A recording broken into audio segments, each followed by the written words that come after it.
করতে হবে, মানুষ মারতে হবে, এটা কিভাবে সম্ভব? কারণ এই জনগণের ট্যাক্সের টাকাই কিন্তু অস্ত্র দেওয়া হয়, কিন্তু সেই অস্ত্র দিয়ে জনগণকে মারতে হবে, এটা তো কোনো শুভবুদ্ধির লক্ষণ নয়।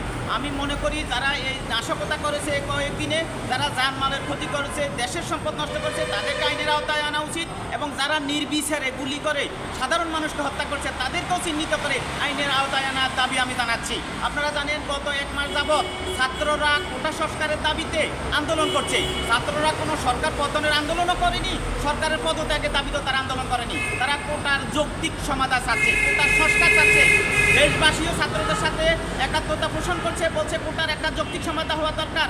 সরকারের পক্ষ থেকেও নানাভাবে বলা হয়েছে যে কোটার যৌক্তিক সমাধান করবে। তাহলে 1 মাস বিলম্ব করে পরে অবশেষে কেন সেই ছাত্রদের কোটা সংস্কার করা হলো? আমি মনে করি এটা সরকারের ব্যর্থতা, এটা সম্পূর্ণ দায় সরকারের ব্যর্থতার কারণেই আজকে দেশের অসংখ্য মানুষের প্রাণহানি হয়েছে, অসংখ্য মানুষ আহত হয়েছে, দেশের সর্বনাশ হয়েছে, দেশের অসংখ্য প্রতিষ্ঠান, রাষ্ট্রের প্রতিষ্ঠান আজকে ধ্বংস হয়ে গেছে।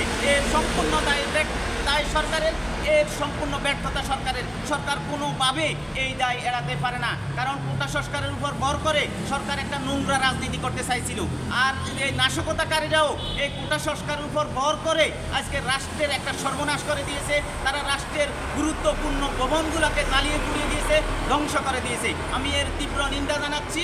আমি আশা করি সরকার যারা এই দুষ্কৃতকারীদেরকে আইনের আওতায় এনে বিচার করবেন, সিসি ফুটেজ দেখে তাদেরকে চিহ্নিত করে তাদেরকে বিচার করবেন।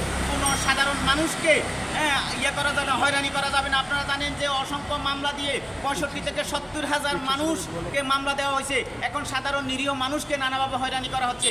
সাধারণ কোনো মানুষকে হয়রানি করা যাবে না। আর যে সমস্ত দুষ্কৃতিকারী আছে তাদেরকে আইনের আওতায় এনে বিচার করা হোক। আমি মনে করি সরকার অবশেষে ছাত্রদের এই ন্যায্য যৌক্তিক মানি নিয়ে সরকার তার ব্যর্থতার পরিচয় দিয়েছে। আমি মনে করি সরকার নৈতিকভাবে পরাজিত হয়েছে।